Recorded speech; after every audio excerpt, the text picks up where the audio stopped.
Hey guys, Greg here, Bone Tactical, and today we are going to discuss recon operations, one-man recon operations, and really clandestine operations, more advanced than a small man team, really down to a one-man team. So it's quite different from anything you've seen on YouTube, of course. There's not very many people who have any type of experience with this type of reconnaissance, and those that aren't generally speaking on YouTube. So this is a unique opportunity for you guys to really see a different type of reconnaissance. And I've already filmed another video discussing the equipment that we're gonna be using. So if you want really detailed gear by gear equipment and not knowing anything about tactics, then I've filmed a separate video about that. This particular video is discussing the tactics of reconnaissance, all right?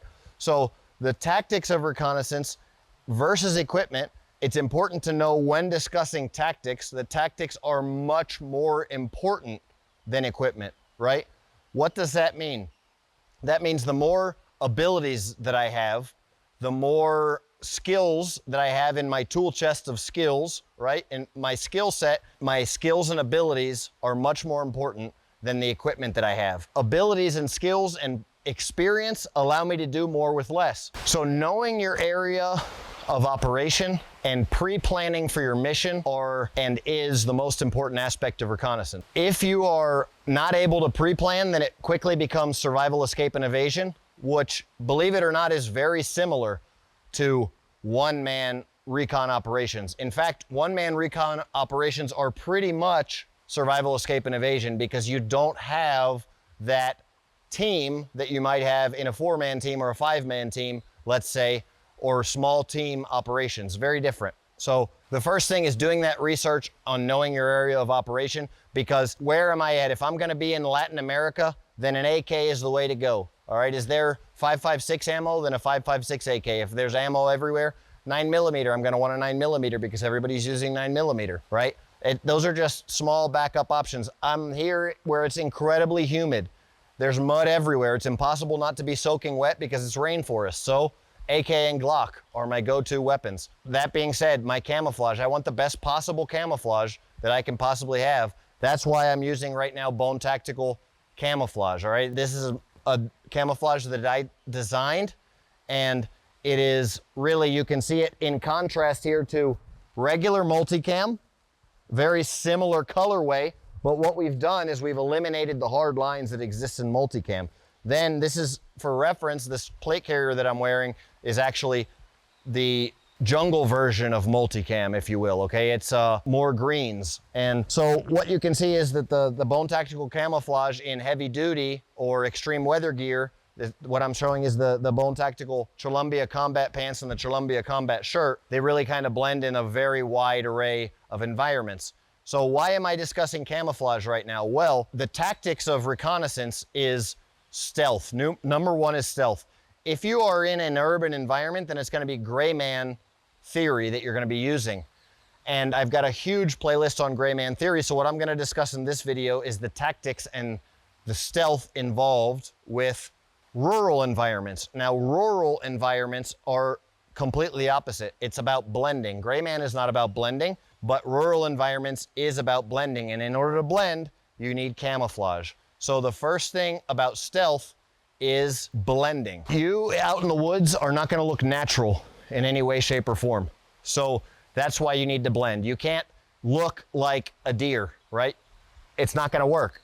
You're not supposed to be in those woods. You're not supposed to be in that rural environment. So you're gonna stick out like a sore thumb if you're noticed at all. So camouflage is so important. You wanna break up your outline, right? That's what camouflage is. That's why this Bone Tactical camouflage doesn't have hard lines, because the human eye looks at this and has a hard time noticing where my arm starts and where it ends, okay? I've got face paint on. I could go up to gloves if I need to blend that much, and then I can even start putting foliage in my hat. I can put some foliage in my plate carrier, especially on the back, so I can cover that silhouette, break up that silhouette. It's all about not having able to be identified as a human being, not having that human silhouette. So I want to walk in a crouched pattern again. So if anybody's below me and I'm being silhouetted against the skyline, I'm not being seen as likely to be a human being. I want to move very slowly until I can't move very slowly, and then I want to move very quickly. What does that mean? That means if I have any chance that eyes are upon me, I want to be moving so slowly that the movement isn't noticed. If I've already been noticed, then I need to be getting the heck out of Dodge faster than possible.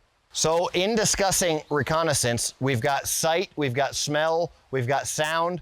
First, we're going to discuss sight. Sight is camouflage, right? You've got other considerations such as thermal imaging, FLIR, or night vision, right? So those are extenuating circumstances. In the case that I'm worried about thermal imaging or being seen by FLIR, aerial vehicles, or thermal imaging scopes, then I'm going to want to use a base layer that is designed to defeat thermal imaging, and then this camouflage is great over the top of it. In the case where I'm at right now, I'm not worrying about that because I'm in an area that's not monitored with FLIR or thermal imaging, so I'm not too worried about that.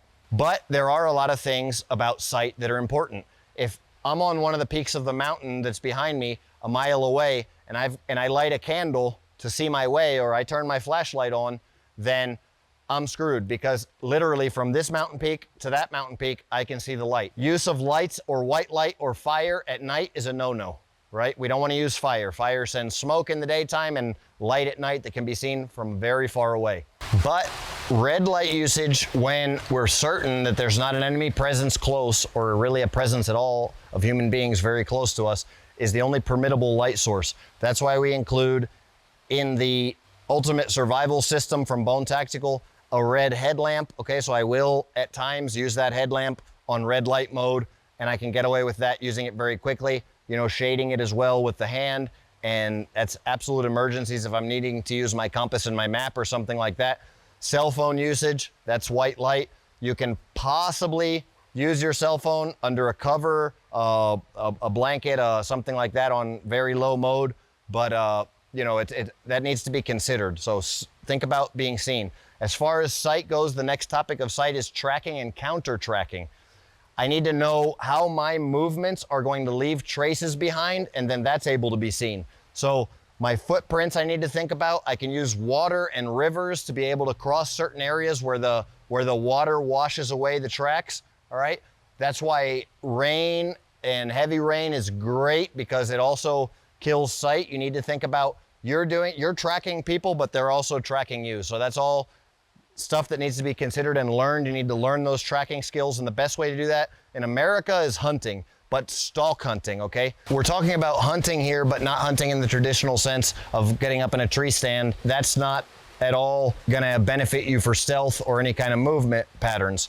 What you want to learn is stalk hunting, okay? So if you get out there and you do some stalk hunting, especially on public land, let's say whitetail stalk hunting on public land, and you can get good at that, then you're gonna learn how to track game, and you're gonna learn how to reduce your signature, because a whitetail on public land is not gonna let you get super close to them unless you know what you're doing. Once you have sight squared away, you know, your vision squared away, thinking about you getting seen, all right? One of the great big things about sight is also what you can see. So I use a binocular often. That's one of my favorite tools in reconnaissance, or a drone, or things of that nature, because anything that I can do to see better is doing the opposite effect of anything that I can do to camouflage myself. So you want to give yourself the advantage, and then on both fronts, offensive and defensive, giving yourself better sight with photography equipment or being able to see a longer distance is a big help on the offensive, and then the camouflage is the defensive aspect of sight. From sight, we have smell, okay? People who live in really rural environments are able to detect smells foreign to them. So even if you're eating a different diet and you get there and you take a crap in the woods, it's gonna smell completely different to everybody around you. The food that you're eating, anything you leave behind, including your human excrement, and any cologne.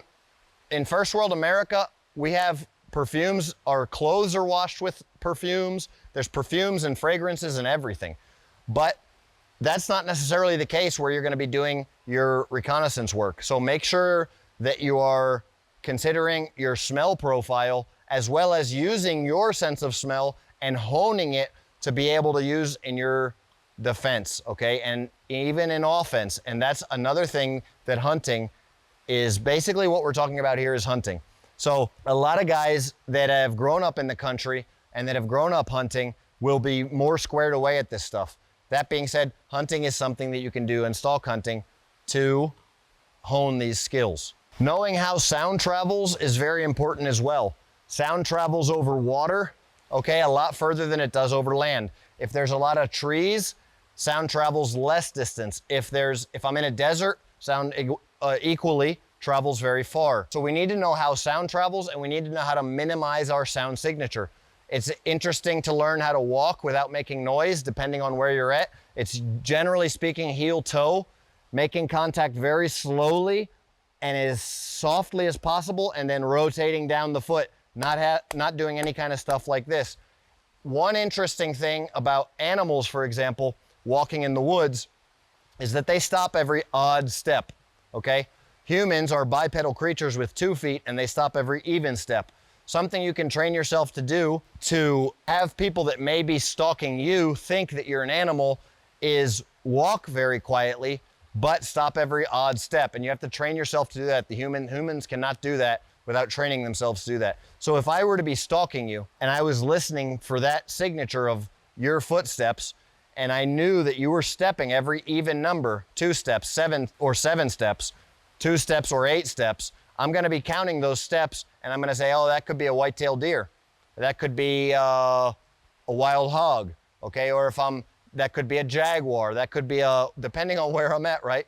But generally speaking, animals in the forest and in rural environments stop on every 3rd step, okay? So if I'm thinking even or odd steps, every other step, that's something I can consider. There's so much as far as sound goes to consider, because Velcro, you may think that Velcro doesn't make a big noise. Well, it does. So I want a drawstring on my bag like this one instead of a Velcro closure, because if I'm in a genuine recon situation, I can't be opening anything even with Velcro if I'm that potentially close to an enemy, okay?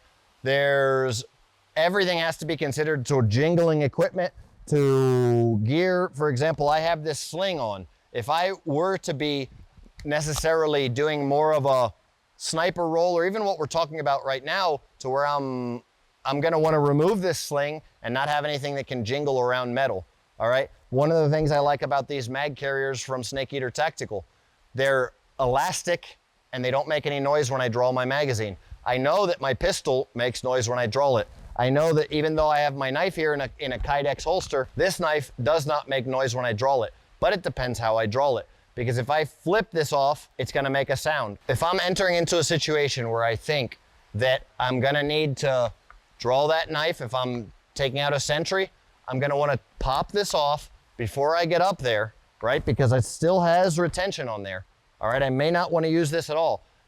In fact, this buckle system that we use on this is a knife I've designed specifically for recon work. And this is designed for jumping out of planes, okay? So the knife, it's double retention. And I designed it specifically for special operations groups that need that. Well, it doesn't necessarily have to have this. So I can remove that once I'm in the field, and I don't have to worry about anything clinking around. From there, I know that there's a retention on here, but what I can do is I can reach up there and apply pressure in a way that's not gonna make any noise when I pull that knife out.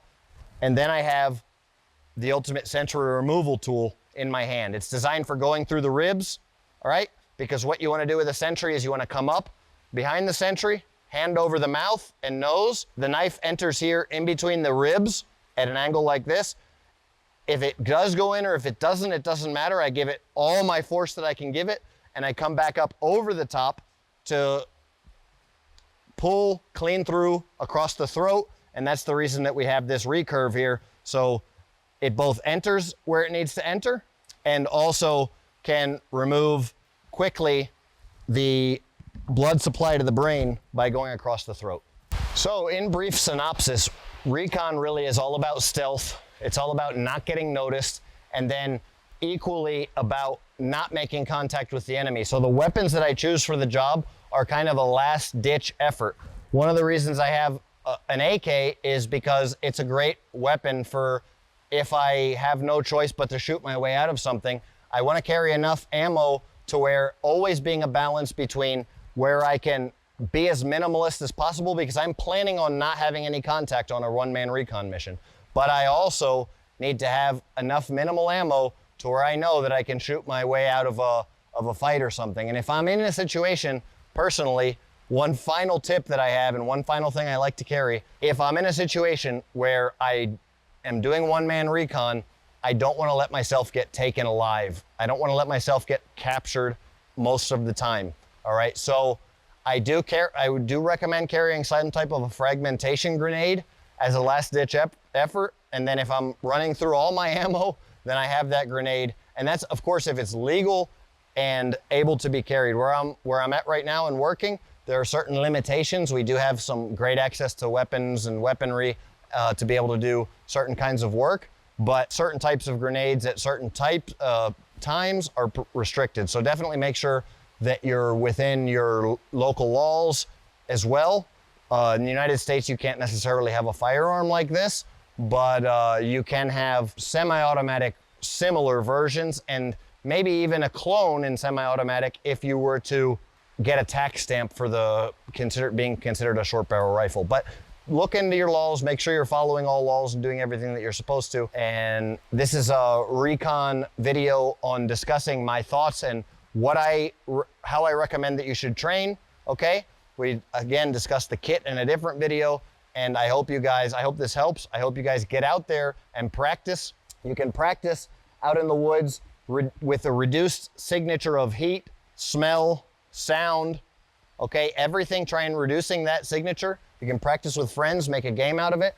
All of your survival and stuff is ready to go if you just purchase that bag off of the website, the Wilderness Survival System.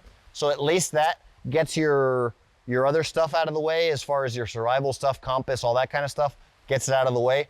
From there, we've got a great, or the best, combat uniform, and you'll need to get on your own. Certain things that I recommend are binoculars. Get a good pair of binoculars. Good glass is not cheap, but get a good pair of binoculars. Get a good pair of smart wool socks or a couple good pairs, and some great boots. I will close out. I didn't discuss boots in the equipment video, so I'll close out with discussing my boots. I have been a big fan of Lowa over the last 2 years. I've been using Lowa both in their giant version that I have here, the big tall version, and then I have the Inox, which is a smaller version. I think I've got the Inox and the Task Force Pros. I get them confused a little bit sometimes, but they've got two versions, one that's this heavy duty one and then a little lighter one. And I really like them. If I'm gonna be in areas where I'm gonna be doing a lot of water crossings like here, then I do like a little bit of a taller version. But check out my combat footwear video for more in-depth stuff on that. Thanks for watching. Bone out.